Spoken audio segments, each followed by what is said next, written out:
So you're building a legacy dark elf army like me, and it's time to sneak an assassin into your army. So firstly, a massive thank you to Iain Aitken of Darkblade Workshop, who sent me this guy for free in a sneaky little package with a bunch of other older Dark Elf sprues. So thank you once again to Iain for sending this. Yeah, I just wanted to get it painted really. It's such a cool model, so dynamic. So we only use Warhammer Paint as a control. Of course, you can convert that to any range that you wish. And we only use regular brushes and dry brushes. So there is no airbrushing in this tutorial. So a little bit like with all of our other Dark Elf miniatures, we are going to start off with the Elven Flesh. So to do that, we want to get a nice pale skin tone. So to achieve it, we're going to grab some Kislev Flesh, which is already quite a bright skin tone colour. We're going to add this to a wet palette, and we'll talk a little bit more about that in a moment. We're going to add a smidge of water just to make sure that it's nice and thin, and just apply this to all of the flesh areas. It is only really the eyebrows, the top of the nose, that you can see under the hood, as well as the hands. Everything else is covered, so there's not a lot of flesh to paint. Now, of course, because we are using Kislev Flesh as our base, we will need to do 2 to 3 thin coats of that to make it nice and opaque. Of course, it is a very pale flesh colour, so we can't use Reikland Flesh Shade right out of the pot. What we want to do is mix it 50-50 with Lamy and Medium, just to take the intensity out of that wash, and then we will liberally apply that mix over all of the flesh areas, and it will not, basically it won't be as intense in the recesses. It will still give it some definition, but it doesn't need to be as extreme. So how can we start building this up to much more of a regular skin tone, or in this case an elven skin tone? Well, we're going to pop back to Kislev Flesh. We're going to ensure this is still watered down in our wet palette, as it will keep the paint nice and smooth and consistent, and we're just going to apply this over all the higher areas, effectively relayering over everything, leaving that Reikland Flesh Shade mix that we made in the recesses only. Then what can we do just to pick out the edges of the flesh? Well, of course, it's already a very bright skin tone, so what we want to use here is Flayed One Flesh, which is an extremely bright, creamy skin colour, and we're just going to apply this to the edges really. So pick out the knuckles and any areas like the nose and the sort of brow, I guess, but really there isn't much to paint. It's just going to be those extreme edges. Now, I often start painting the eyes at the very end of the miniature, but in this case, I had to do it now because I didn't want to get the eyeballs paint all over the rest of the model basically, and I didn't film it. It was almost impossible to get it on video. I had to get in the really awkward position to paint these eyeballs because they are almost completely concealed. So if you are painting this model, do try your best, and I would recommend doing the eyes before painting anything else. So what was next? Well, there's a lot of black on this model, including the cloak. You know, he would be completely concealed in a black cloak, and at this point he's unveiled himself, and he is attacking some unsuspecting champion or lord, hopefully killing them. That's the plan anyway. So we're going to paint the cloak and all of the undersuit with Corvus Black here, of course. Add it to your wet palette and thin it down to make sure it's a nice thin consistency. And once you've got a nice opaque finish, we want to grab some Nuln Oil here to apply the definition. So of course, Corvus Black is a very dark grey, basically a charcoal, and the Nuln Oil is the only thing we can use to get a deep definition into this. So apply it fairly liberally, and you'll want to make sure you keep an eye on this while it's drying, just because that cloak will allow the wash to effectively drip off the miniature. So keep an eye on it and pull any excess away whilst it dries. And now, of course, once that wash is dry, we're going to go back to Corvus Black, and we're going to bring that charcoaly black colour back in, leaving the Nuln Oil only in the recesses. And that applies to pretty much all of the miniature, but for the cloak, we're going to effectively glaze this back over the highest parts pretty much in their majority, leaving only the deeper areas of that cloak as Nuln Oil. Now, we would normally move to Skaven Blight Dinge if we were painting smaller areas, but this cloak is massive and it's a huge part of the miniature. So what we've done here is we've mixed Corvus Black 50-50 with Skaven Blight Dinge to create an intermediary tone, and of course add it to our wet palette to keep it nice and smooth. And we're going to relayer over most of the higher areas, leaving some of that Corvus Black layer that we've just painted deeper down, and of course the Nuln Oil in the deepest areas. We can then move to Skaven Blight Dinge. Again, this is a layer paint, so we don't need to thin it down as much as normal, and we're going to relayer over the higher areas again. So it's just going to move up a step, leaving some of our previous layers underneath, but what we're doing is effectively building up a tone of colours, one on top of the other, so keeping it nice and watered down. It will just show through the previous work that we've just done. And then finally, we're going to grab Storm Vermin Fur, and we're going to apply this in 2 different ways. First, we're going to apply it as an edge highlight around all of the cloak and, of course, the undersuit where we have some folds.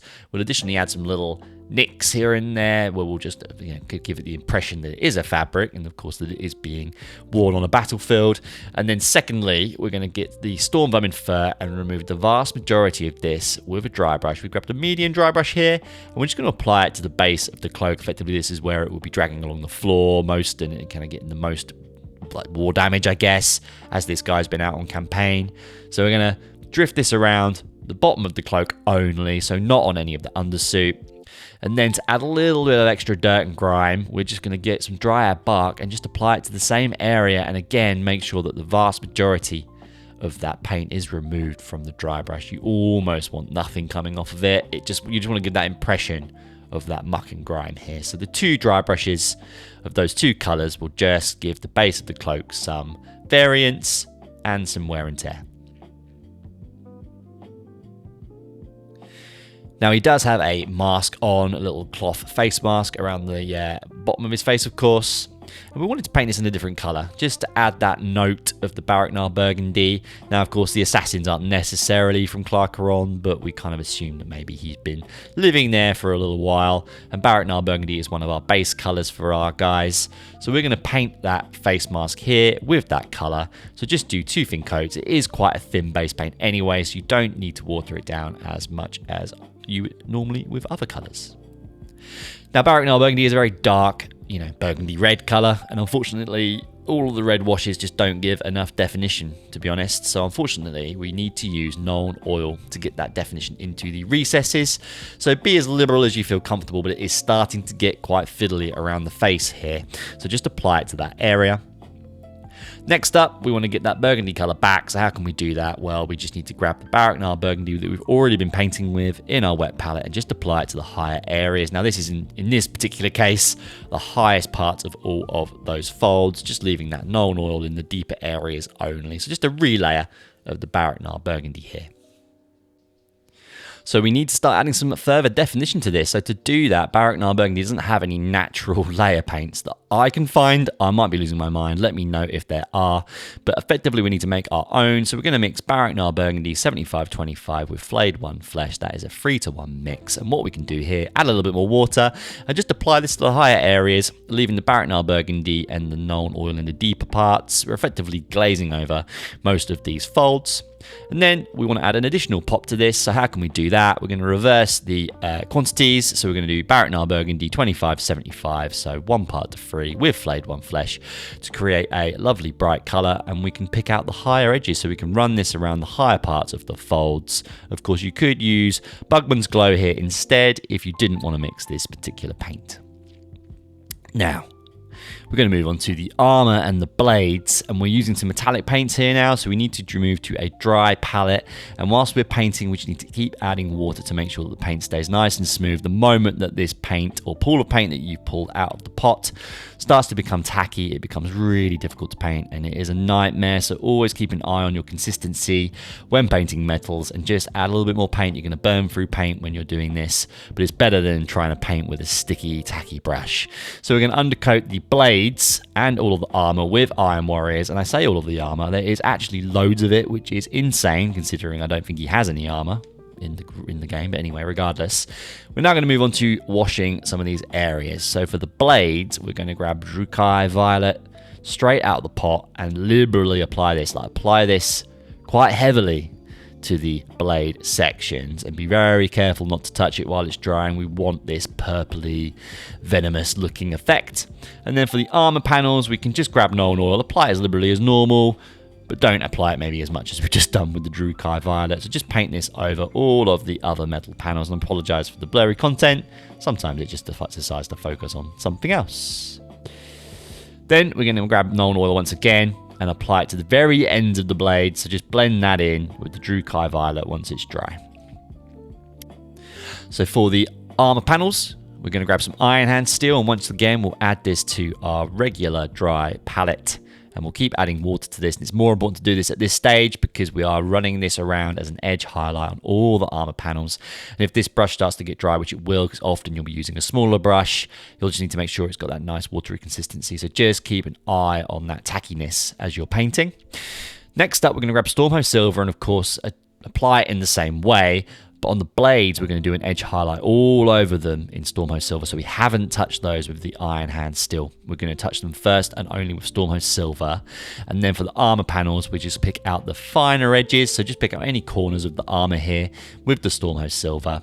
So that's anything that is really pointy. And you can add a few nicks and scuffs here as well. And this will all show through underneath the crimson effect that we're going to paint on in a moment. So any work you do here will still look really cool under that red panel. Finally, for the blades, because we've only painted the Stormhost Silver on them, we're going to mix Stormhost Silver 75-25 with White Scar. The White Scar, you do want to keep the amount down because it will completely wash out any metallic approach that metal paint has.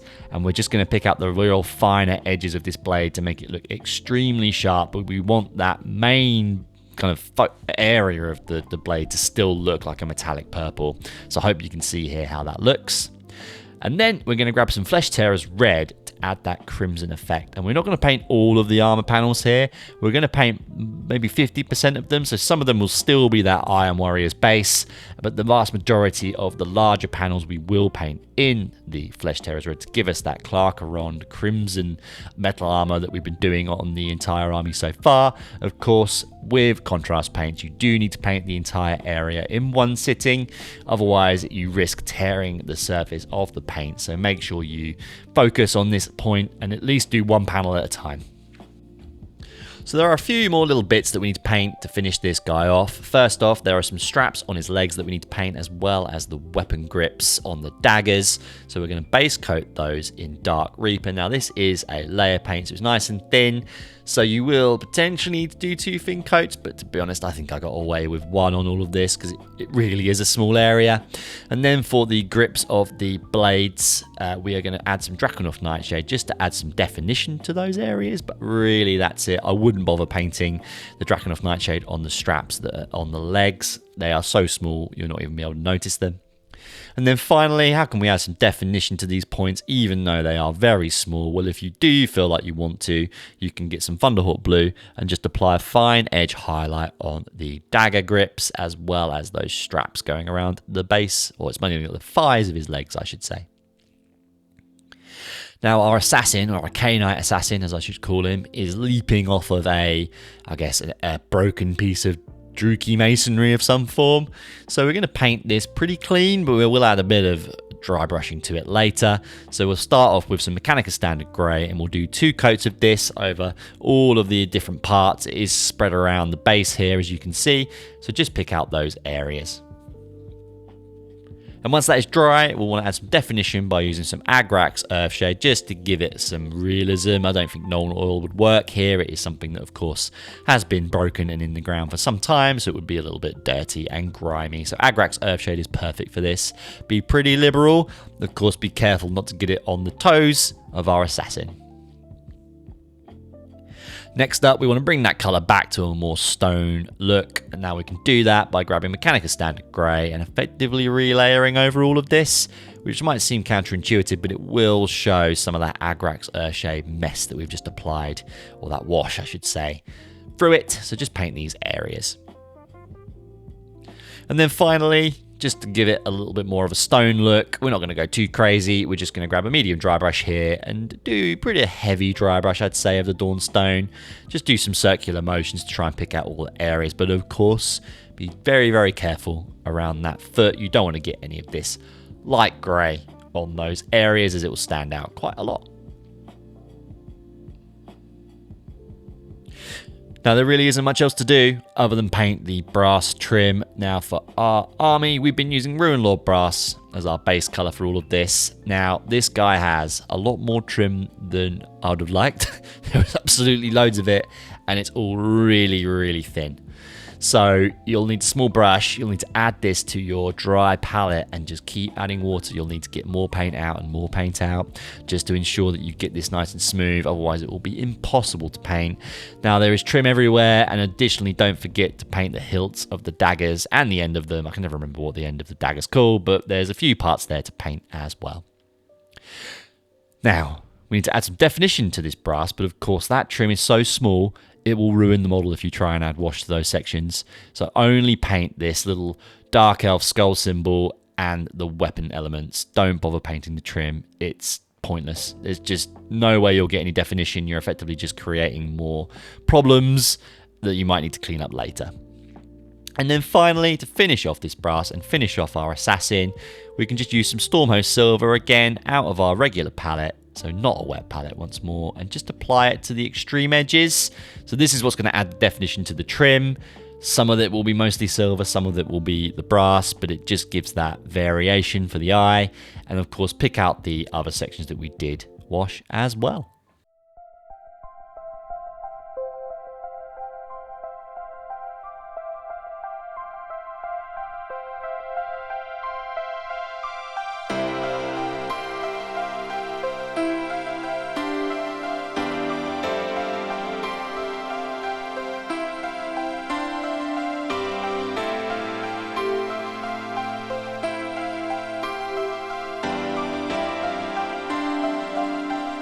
So surprise attack, this guy is here to kill your champions and leaders. Oh man, it's a great model. I mean, it's pretty classic now. It's been around for quite a long time. I don't think it came out with the 7th edition book, and it didn't come out with the 8th one either. So I think it was one of those kits that came out maybe around the Storm and Magic time or some other period in between 7th and 8th edition. So they did release a lot of plastic character kits back then. I just can't place the timing in my head. I've never painted one, even with the army I had many years ago. So this was a great gift from Iain, so I really do appreciate it. I hope that I've done him justice. One day it would be great to ally up and fight a high elf army at some point, buddy, so do let me know. Anyways, let me know what you thought of the paint job and the Clar Karond army in general so far.